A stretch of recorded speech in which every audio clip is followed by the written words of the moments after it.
Lesson 17 activities. Number 1, find the 100th derivative of e to the x and the 100th derivative of 8 to the x. So the 100th derivative of e to the x is the same as the first derivative of e to the x. I'll just copy it because every derivative of e to the x is just e to the x.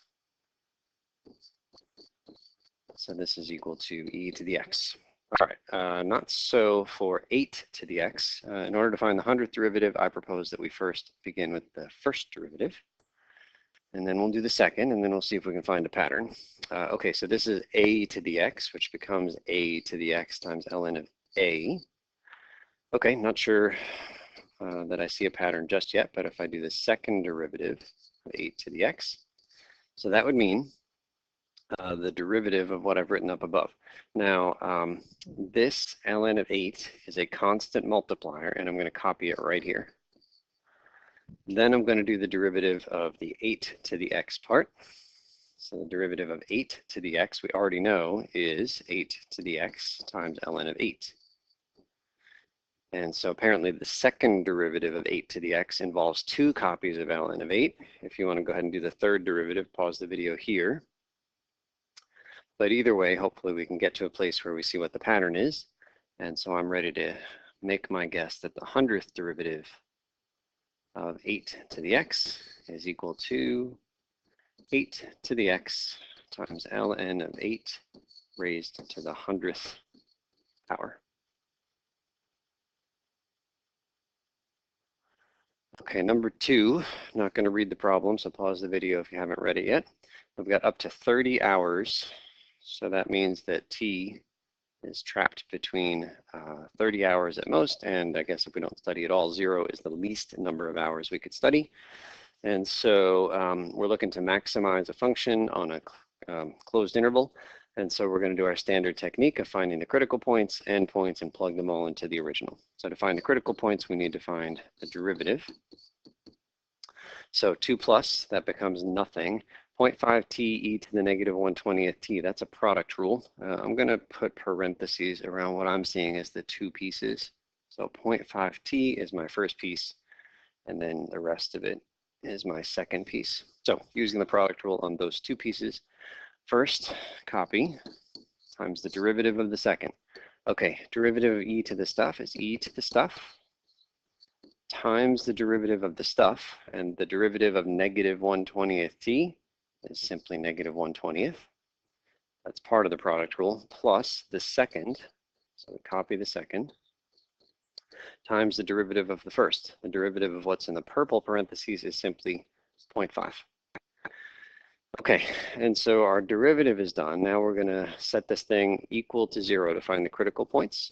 This function is not undefined anywhere, so there's no other places besides where this is equal to 0 that we could find, we could call a critical point.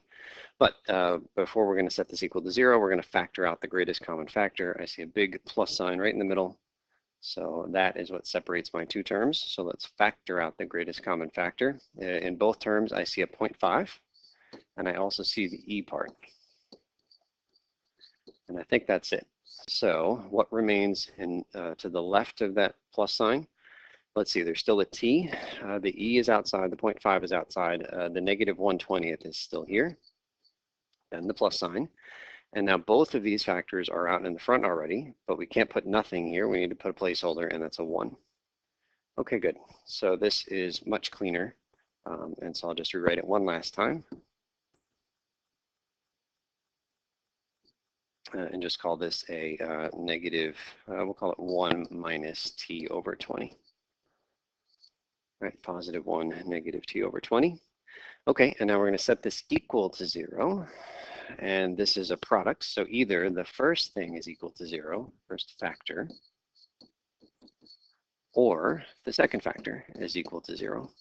And you can see now why we wanted to factor out the greatest common factor, was so that we could set 2 pieces equal to 0, 2 simpler pieces. Okay, e to anything is never equal to 0. So this one right here has no solutions, but the other one has 1 solution. So we solve, maybe add the t over 20 to both sides, and then multiply by 20, and we get t equals 20 hours. That is our critical point. Remember, endpoints and critical points go into the original function. So here's our chart. E of t, not e prime. 20 was our critical point, only one. 0 and 30 were the endpoints. And we're plugging all of these into the original function. Because we're doing several function calls, I'm going to do this on my calculator in the y equals menu. Okay, so I'm just going to type this function into the y equals.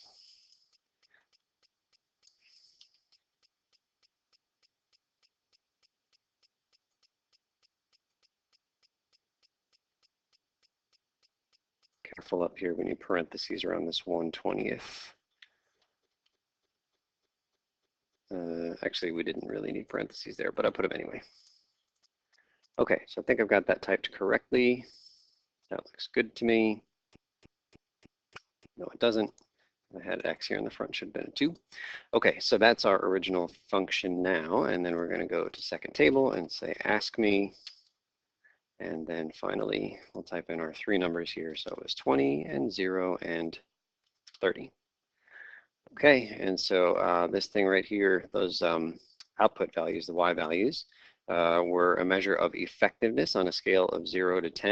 And we're trying to maximize the effectiveness of our studying. I guess 0 is like the net result of like not knowing anything, and 10 would be knowing everything perfectly. And so we've got our 3 numbers here, 5.68, 5.35.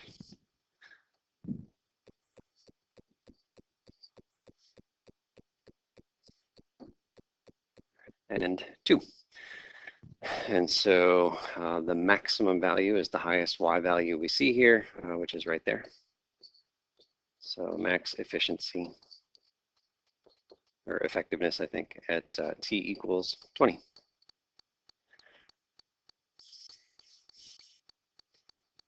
Okay, moving on to the urge to surge. If you haven't read this yet, pause the video and do so. I'm jumping right in answering question 1a here. At what rate is the concentration of nicotine increasing when t equals 0? And we're going to use the graph of C, which is the left-hand graph here. So I'll just write, this is the graph of C, and this over here is the graph of C prime. I think it's written just off the top of our screen here. Okay, so what rate is the concentration increasing? All right, so increasing, that's a derivative. So this is really asking for C prime of, at t equals 0, C prime of 0. So if you're looking at the graph of C on the left, how do you estimate the value of C prime of 0? Well, you go to 0, spot on the curve where t is 0, and then you draw a tangent line. And so we're going to draw a very steep uphill tangent line, count boxes. In my case, it's a whole ton. I don't know, slope of 12 or something. It's pretty big. Okay, and it says explain your method by estimating the slope of tangent line of C at t equals 0. And now we're going to answer the same question in part B, but instead by using the graph of C prime. So again, it's asking us for C prime of 0, but that's much easier if you have the graph of C prime, because C prime of 0 is simply a point on the curve and reading the output value. So C prime of 0 looks like it's right around there, maybe 14.5. C prime of 0 is roughly 14.5 by reading the output of C prime at t equals 0. And then finally, same question, but now I will reveal to you the formula for C of t, the graph on the top left there. And so we're going to, again, look for C prime of 0, but first we need to calculate C prime of t. So we calculate a derivative of this using our algebra rules for derivatives. And the first rule we need, let's see, 14.6 t, and then e to the negative 5.36 t. That is the product of two functions. I will put parentheses around how I'm envisioning the two functions. That's my first one, and that's my second one. So let's use the product rule first, copied, times the derivative of the second. This is e to the stuff. Our derivative for e to the stuff is e to the stuff times the derivative of the stuff, and the derivative of negative 5.36t is negative 5.36. So that's the first part of the product rule, plus second, that's in orange, we copy it, times the derivative of the first. The derivative of 14.6t is 14.6. So we're looking to take this thing and plug in t equals 0, because we're just looking for c prime of 0. But it's giving us a hint here. It's saying factor out the greatest common factor, which will be helpful later on. So let's do that before we plug in 0 for t. So this thing equals, so again, big plus sign right here separating the two terms. And we're just going to factor out the greatest common factor in both. So in both terms, maybe I'll underline here. So here's one of them underlined, and here's the other one. And so in both of them, I see a 14.6. So let's pull that outside. And I also see the e to the negative 5.36t. And I think that's it. So let's write down the parentheses and figure out what remains. In the underlined green thing, I still see a t that's in the front there after the 14.6. And then I see this times negative 5.36. And then the plus sign. And then both of these factors in orange were factored out front, but you got to put a placeholder here. That's 1. Okay, so I'm just going to rewrite this one last time. 14.6 e to the negative 5.36t, and I'll write this as a 1 minus 5.36t. Okay, I think that's about as good as it's going to get. And this question again asked for c prime of 0. So we just plug in 0 for t.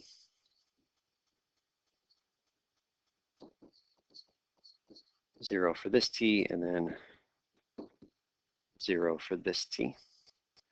Okay, we can do this without a calculator. E to the 0 right here is 1. This part is nothing, which means the parentheses is also 1. So the whole thing just is 14.6 times 1. So 14.6 is the exact answer. Hopefully the answers to our 3 questions are similar to each other. Remember, using the graph on the top left, we estimated 12 for the slope. Should have been 14.6.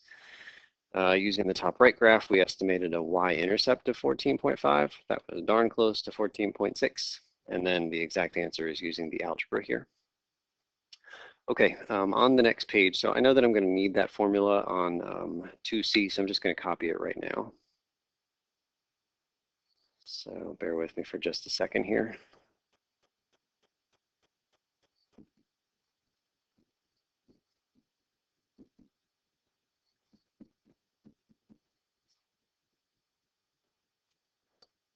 And I forgot my T right there. Okay, so we're going to use that in 2C, but not just yet. Okay, so here, same graphs given up above. So this is still graph of C, and this is still a graph of C prime. Okay, and so we've got 6 questions we're going to answer, and one of them we can't answer at this particular moment. So when is the nicotine concentration at a maximum using the top left graph, the graph of C? So it's just asking us to find the highest point on this graph. I can do that, no problem. It's way up here. So it says when is the nicotine concentration at a max? So the when is the value of T. And so reading that graph off, reading off the graph, we say maybe T equals, looks like 0.2-ish, maybe a little less than 0.2.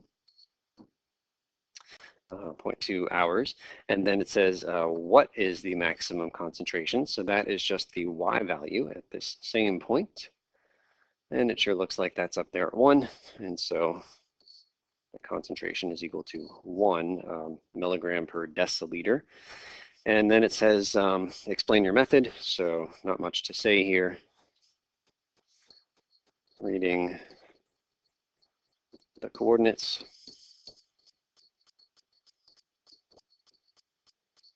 Of the highest point of C. Maybe we'll say by reading the coordinates. Okay, I think that's good.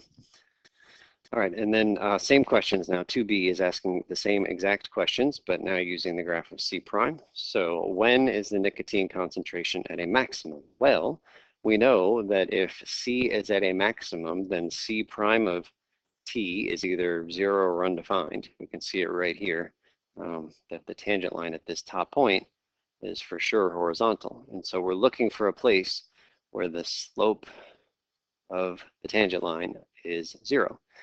And the graph at the top right is just a collection of all the slopes of the tangent line. So to say that the slope of the tangent line is 0 means we're looking for a point where the output here is 0. And so it's just a matter of reading the coordinates of that point right there. Well, I mean, the y coordinate is 0. That's how we found it. So this one looks like it's actually a little less than 0.2, so maybe 0.18, something like that. So C prime of T equals 0 at T is roughly 0.18. And this is by estimating the T-intercept.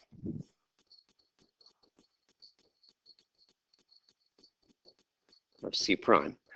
Now this question also asks us for the maximum concentration. That is, what is the value of C at the intercept here? But we can't look at this and know what the value of C is. We don't have any information over here about C. Although I said that we can't answer that question at this point in the course, but I will say that at the very end of this course and then also at the start of Calc 2, we will see that the area of this region, the region bounded by the y-axis and the x-axis, and the curve, that thing right there has an awful lot to do with the question that we cannot answer. So the area of that region is important somehow. So that's a little bit of a teaser for later on in the course. And now we'll answer the same question algebraically. So want to know when the nicotine concentration is at a max. That means taking C prime and setting it equal to 0. But we copied C prime from the previous page and we set it equal to 0. In the previous page, we did C prime of 0. Now we're doing C prime equal to 0 and solving for T. So it's factored, which is great because that means we can set each of these factors equal to 0 independently. So we get two much simpler equations to solve.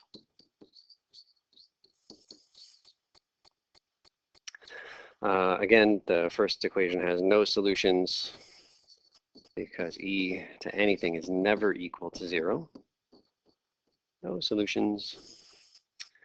And then the other equation does have one solution, so we'll add the 5.36t to both sides to make it positive, and then divide.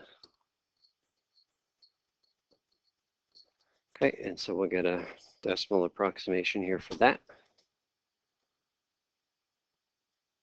Oops. So 1 divided by 5.36. So around 0.1866, 0.18, we'll call it 0.187.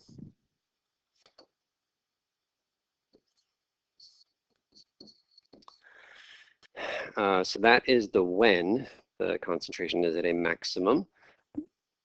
And then we want to know what the maximum concentration is. So that means plugging that number in, not to C prime, but into C.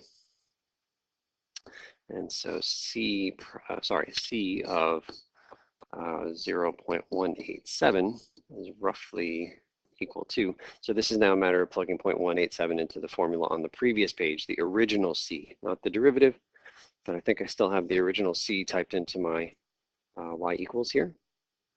And so, is that right? No, that is not the original C. So we got to go back and use the original C here. Okay, so this is what we're plugging the number into. I'm going to go ahead and put that into y equals. I don't know if we'll need to do any more function calls on it, but let's just type it in here just in case.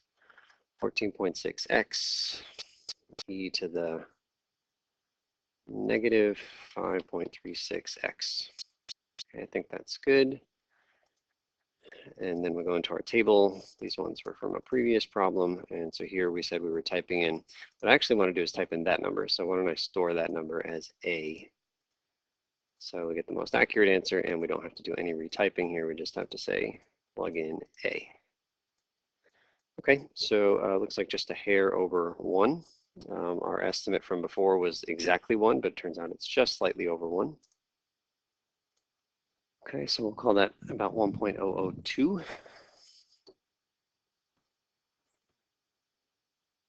So now we need to go back here and at the bottom. So this turns out to be 1.002. And you can see that our answer from reading the graph in part A here, we said 0.2, it really should have been, 0.187 or something. And then we said exactly 1, but it turns out not to be exactly 1. We did the best we could reading off the graph here, but it was really 1.0021 and some change. Okay, so I think that's good there. Technically, we should also make sure that this is really a max, this 1 over 5.36. I mean, it could be a min, right? So we'll leave that to you to do, but it would just involve making a sign chart on C prime where you put the 0.187 here, and then you do your sign chart and just make sure that really we've got a maximum and not a minimum. So I'll fill in, but you can verify that later. Okay, I think that's good there. Next page. When is the concentration decreasing most rapidly? I'll again label this is still C, and the other one is still C prime. So using the top left graph, when is the concentration decreasing? So that has to do with the derivative, and decreasing most rapidly. Well, I can see that this function here is decreasing from here and then forever, but it's decreasing really slowly at the end and kind of slowly here in the beginning too, and it's decreasing most rapidly someplace in the middle. And so I guess I would say, I don't know, something in here, somewhere in there is where it's decreasing most rapidly. So I'll just make my best guess. I'll say it happens like right there-ish, but I don't know exactly. So we'll say T equals 0.4 by estimating the steepest downhill tangent line of C. Okay, 3b asks the same question but using the graph of C prime, so let's do that. So looking for the place where the nicotine concentration is decreasing most rapidly. That means that the value of C prime is the lowest it will possibly be, and I can see that the lowest possible value is down here somewhere. So we had said 0.4 before. I guess I would maybe shift it just slightly to the left. I don't know, 0.38, something like that. Again, it's all approximations here, but it looks like T is roughly, I should have said roughly up here as well. So T is roughly 0.38. By estimating the T coordinate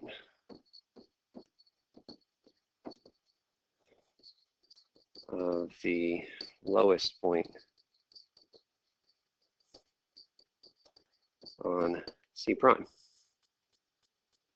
Okay, and then finally 3C, asking us to do the same thing, but now algebraically. So because the word decreasing is here, again, this has to do with the derivative. So the function that we're going to want to play with is the C prime function, which I will copy from the previous page.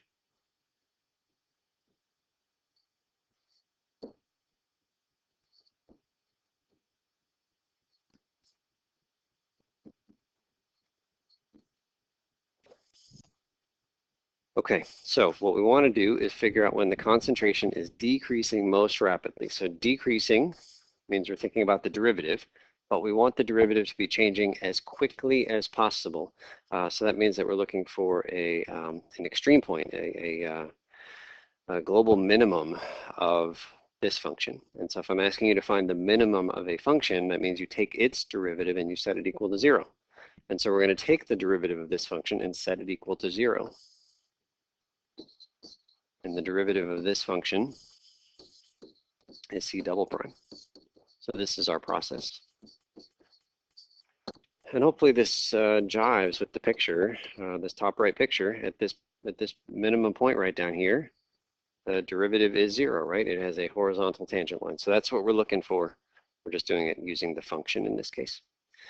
Okay, so here we go. Second derivative here. This is a product rule. The first function is this, and the second function is this. They both have t's, which is why it's a product rule. So c double prime of t equals first times the derivative of the second. That's just negative 5.36 plus the second times the derivative of the first. 14.6 is a constant multiplier. It stays. E to the stuff becomes e to the stuff times the derivative of the stuff, and the derivative of the negative 5.36t is negative 5.36. So we're taking this and setting it equal to 0, which again means we want to simplify it before we do any of that. And the simplification really commonly with product rule is to factor out the greatest common factor. We've seen it a bunch before, so let's do that here. I see two terms separated by a plus sign right there in the middle. So looking for what's the same in both of them, I see a 14.6. I see an e to the negative 5.36t. Do we see anything else that's the same? Yeah, there's a negative 5.36 in both of them. So it's in our best interest to factor out as much as possible the greatest common factor. So what remains to the left of that plus sign? Well, nothing. All three of those factors have been brought out front, and so placeholder is 1. It's not negative 1. Recognize that we took out the negative sign here, so that negative is accounted for. That's a positive 1 plus. Okay, what remains? Just the stuff in the parentheses, 1 minus 5.36t. The parentheses aren't necessary here, but I'll just include them. And then all three of these factors have been pulled out front already, including the negative in front of the 5.36. Okay, so just one last step to clean this up a little bit. We will go ahead and multiply the 14.6 and the negative 5.36.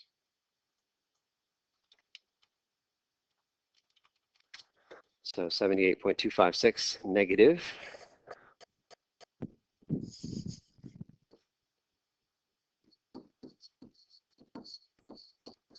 There's our E.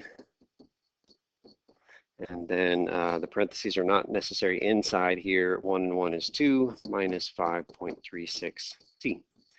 And remember, again, our process was to take this second derivative and set it equal to 0. And now again, we see why we wanted to factor out the greatest common factor is because then we can solve two much simpler equations equal to 0. So negative 78.256 e to that negative 5.36t equals 0, or the parentheses equals 0.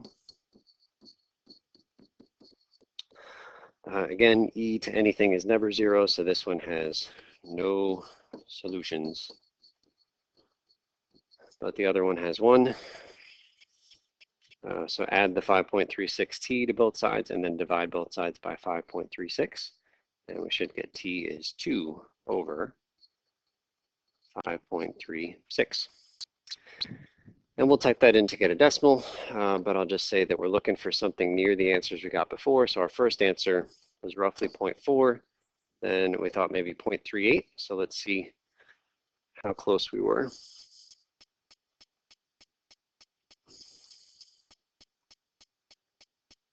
So we're doing 2 divided by 5.36, 0.373, not bad. So this fraction is the exact answer, so this is the most accurate approximation on the page.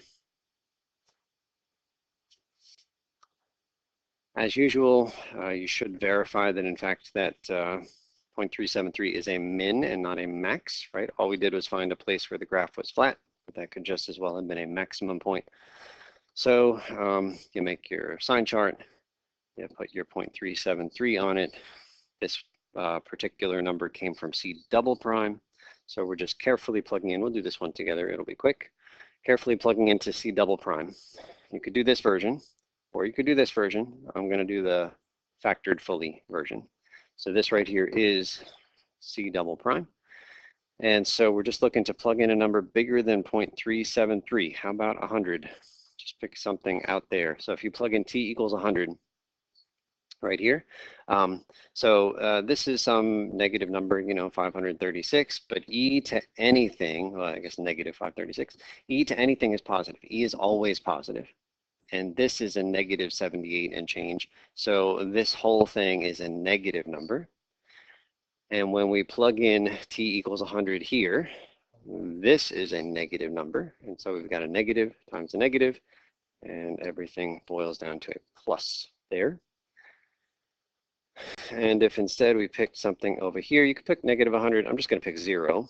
So if I pick 0, again, I mean, this part is 1, but it's always positive. This, therefore, is negative. The whole thing here is negative. I plug in 0 for t. This is positive 2. So I've got a plus there and a minus there.